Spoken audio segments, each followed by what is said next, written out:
"Come on," I muttered, tapping the steering wheel nervously. I couldn't miss this. This deal was too important. My boss had claimed this was a make or break for my employment. If I was late to this meeting, I was doomed. I pulled out the pocket watch that had been gifted to me just that morning, 3:15 p.m.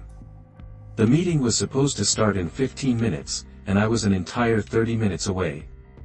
Traffic had been at a standstill for what felt like an eternity. The cars in front of me hadn't so much as budged in the last 10 minutes. I gripped the pocket watch tightly, subconsciously praying that I'd make it to this meeting. I put the watch back in my pocket and pulled out my phone, checking the GPS for an alternate route, just in case. The screen flickered oddly, then refreshed with a new, found route, a series of back streets that looked like they cut through the city and would get me there just on time. It looked tight, but it was my only chance by a long shot. However, based on the city's layout, it still seemed impossible to make on time. I eyed the gridlock ahead of me, my stomach clenched with frustration. I had to take the risk. I turned off the highway, and as soon as I did, the drivers behind me started honking their horns angrily. Honestly, I felt a little stupid, hoping that making it on time was possible. I drove down the suggested exit and saw that I was the only one doing so. The exit led me towards a section of the city I'd never been to. I went through a narrow street lined with old brick buildings, looking much older than the modern infrastructure that made up most of the city. The road was oddly quiet, it was the middle of the day, and as far as I was aware, this part of town wasn't known for being busy. I was making good time, but I couldn't get the nagging question of why no other drivers were taking this route out of my head. The streets around me were entirely desolate, the road ahead of me looked endless, an empty street littered with trash and moss, entirely abandoned. It felt like I was all alone. The 5 minutes I drove felt excruciating, every second passing making me more and more nervous. My phone burst into life, something about losing the GPS signal. I looked down, frowning, the blue dot was frozen on the map. I smacked my phone in a cartoonish attempt to make it work again, GL that the buildings at either side of me had the road been getting narrower. These back streets were like a maze, one narrow alley stretching for miles and branching paths that looked almost too tight for even a person to squeeze through, let alone a car. I drove a little farther until I realized that my suspicion was correct, the road was getting narrower, so narrow that it was getting almost too tight for my car. I cursed under my breath. The alley continued stretching into the distance between towering, dirty brown and gray buildings. I still couldn't see where they ended. The pure vastness of this abandoned section of the town made me wonder how I'd never heard of it before. At this point, I had already given up on making it to the meeting in time. The alley was getting so narrow that I could hear a slight scraping noise as my wing mirror clashed with the rough surface of the buildings to my sides. I reversed ever so slightly, just enough to be able to get out of the car and plan on surveying the road ahead of me. I turned the engine off, let out a heavy sigh, and stepped out of my car. The moment my shoes hit the ground below me, I regretted it. The entire alley felt wrong, the air was heavy and moist, it smelled like rust, mildew, and something I couldn't recognize. The light above me seemed to dim ever so slightly. There were no clouds in the sky, just the suffocating weight of the buildings crowding in on me on either side. The road ahead did indeed get significantly narrower, so I trudged forward.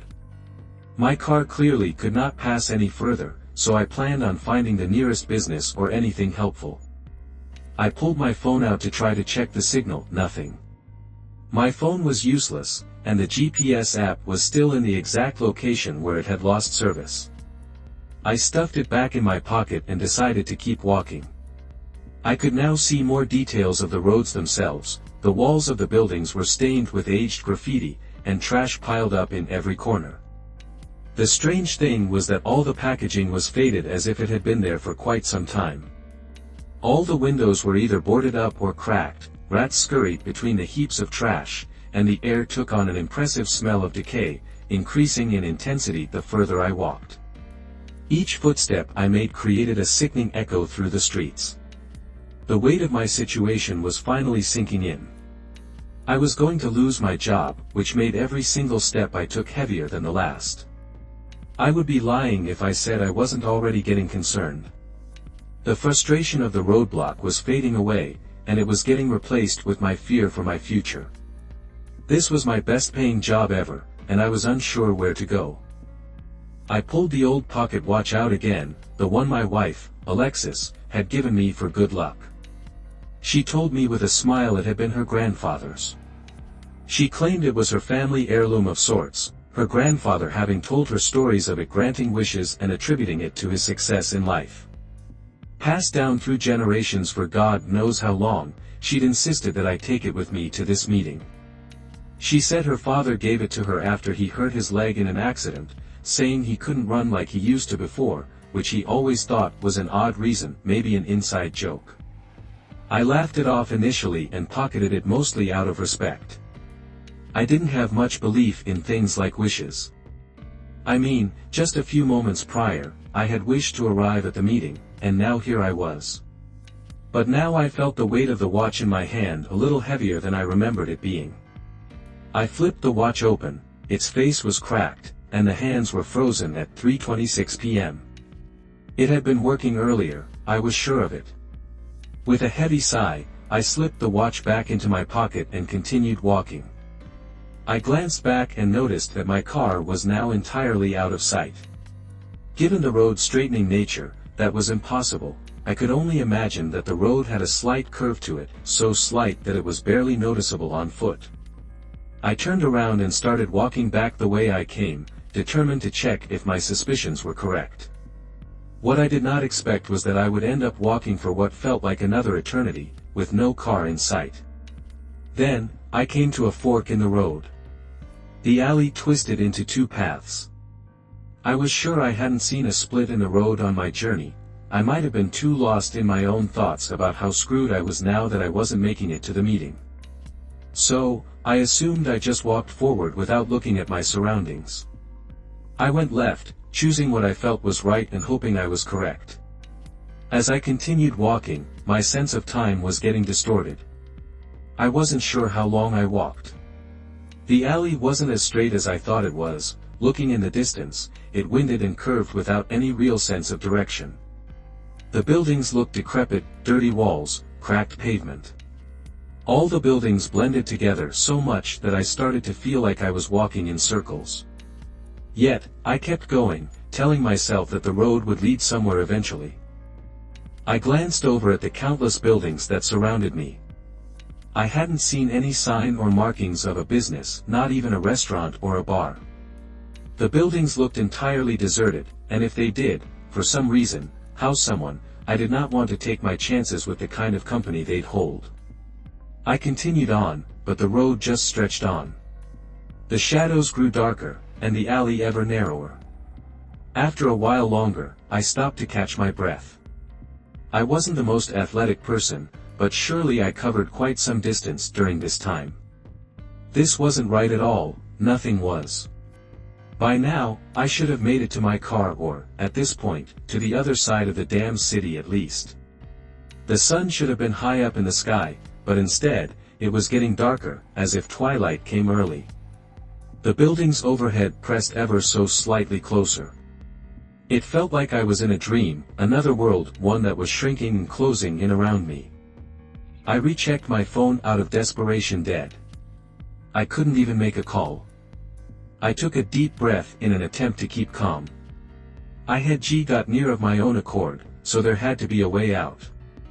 I'd crossed so much distance that this couldn't just be an abandoned street or block, it felt like I was in an abandoned city that geologically shouldn't exist.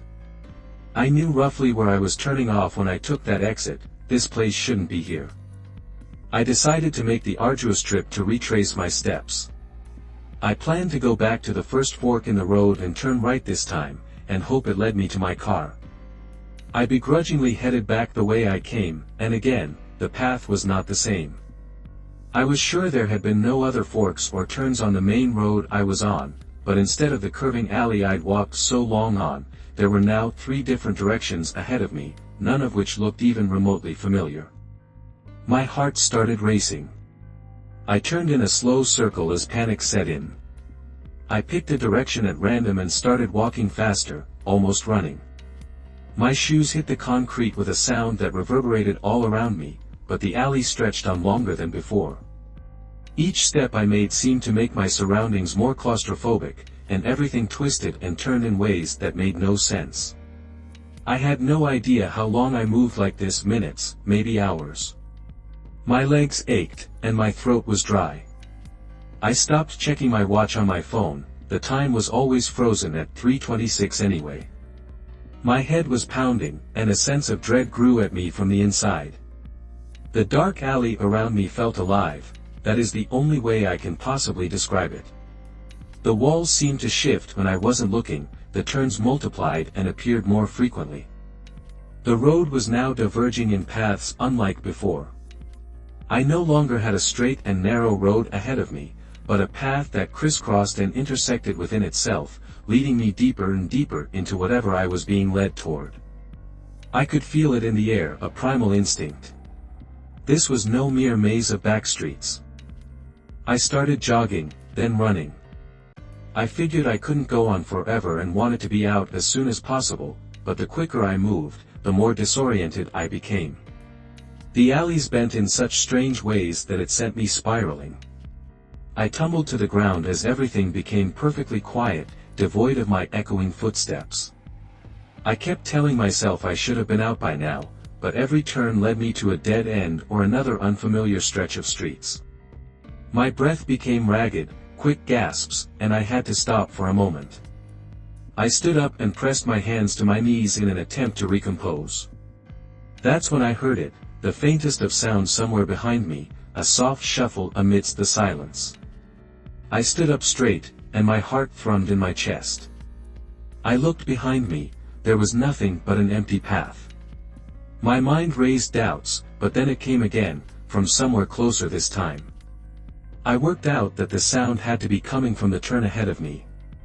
Deep down, I hoped some other person had gotten lost there too, possibly led astray by their GPS. I was now in the same situation I was in. I know it sounds malicious to wish someone into my dire circumstance, but at least it meant I wouldn't be alone in this. I slowly made my way forward, hoping not to scare whoever was approaching. God knows I would hate it if someone sped towards me or was riddled with anxiety from this place. The shuffling persisted, undeterred by my approach.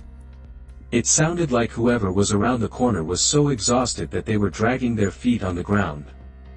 I called out to them, telling them that I was friendly and asking if they were also lost like me, and that we should look for a way out together. I received no response. In fact, as soon as I spoke, the sound of shuffling ceased entirely. They must have been hesitant, understandably so. So I hoped that approaching in a calm manner would settle them. I gently neared the turn. Just as I was about to reach the corner, they seemed to have beaten me to it. But what came around spiked my adrenaline so hard that I spun in the spot and sprinted away so fast I thought I was leaving burn marks on the floor. All I saw was its hand, a gaunt, elongated silhouette of a human hand. The proportions were exaggerated in a way that told me whatever was about to turn the corner was dangerous. Just seeing the hand was enough for a primal part of my brain to tell me a predator was about to turn the corner, and I was its natural prey. The echoing of my footsteps was no longer the only noise in this decrepit place. The air was thick and heavy, as if I were running through water. I could hear the shuffling behind me, faster and irrationally persistent. I didn't dare look back, I just ran. My lungs burned, and my legs screamed in protest. Each turn I made, the shuffling behind me stayed ever close. The echoing surroundings made it hard to determine how close it was, which pushed me to keep up a pace that was too much for me. I knew I would slow soon, but I forced myself to delay that as much as my body would allow. I took turns at random, having no time to deduce her choice and knowing that the alley's layout had no logic. But somehow, I still managed to make the wrong choice. I took a blind turn and hit a dead end. The light from the gaps between the buildings highlighted my doom. I heard the shuffling behind me near the turn. It was too close to backtrack. In a matter of seconds, it would be upon me, and even thinking about what that meant was painful enough. I ran to one of the gaps between the buildings. I had stuck to the streets, and there, crafty and logical, so God knows what squeezing between the buildings would lead to. And squeeze it was. I doubted I could even fit in, but I pushed myself in and forced my way through. The shuffling went straight for the gap, but luckily, it had the same issue as me and it slid into the gap to shuffle towards me. The gap narrowed the further I got in. I moved my head but soon had to commit to a direction.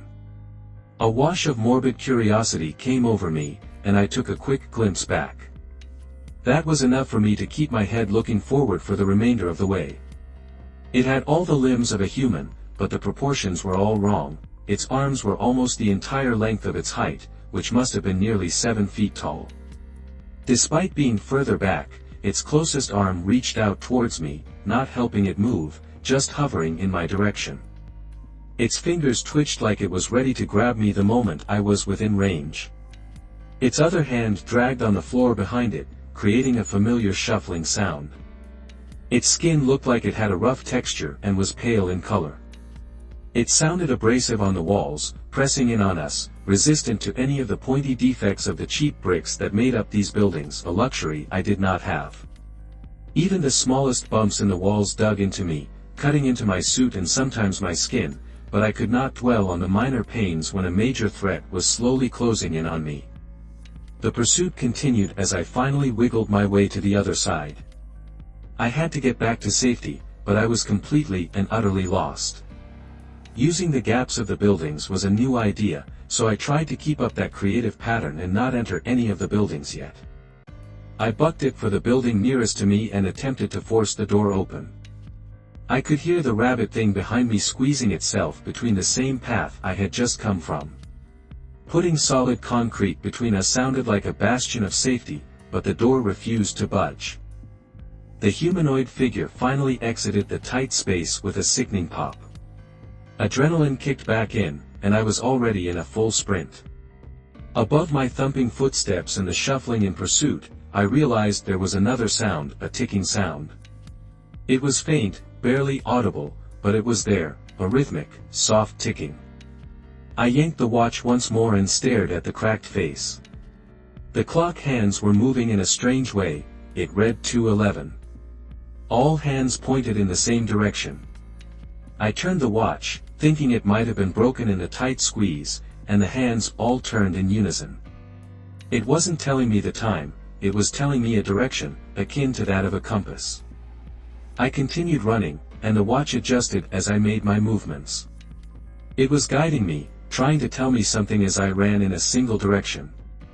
The ticking of the watch started getting more frantic, and the sound of the shuffle returned to reach a crescendo. I hurried my pace with the last of my strength, but I was no longer running blindly. I let the soft, steady rhythm guide me through the maze of the alleyways, a sick game of hot and cold. The creature was still behind me, its shuffling echoed in the darkness, but I didn't stop. I couldn't.